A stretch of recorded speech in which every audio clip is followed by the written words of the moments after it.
Кемпир абадты берүүгө каршы болуп кармалган 22 активист жана саясатчынын баш коргоо чарасы бүгүн таңкы 5ке чейин каралып, алардын дээрлик бардыгы 2 айга камалды. Мындай чечимди Бишкектин 1-май райондук соту кабыл алды. Кемпир абад суу сактагычын Өзбекстанга берүүгө каршы пикирди кармангандарга массалык башаламандыкты уюштурууга даярдануу беренеси боюнча айып тагылууда.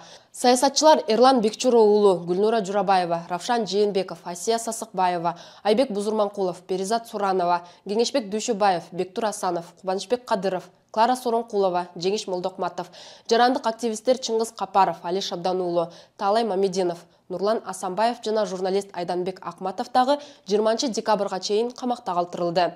Ал эми саясатчы Айзымбек Бекназаров 23 декабрга чейин камакта калтырылса, активист Улукбек Маматаевди 22 декабрга чейин камакта калтыруу чечими чыкты.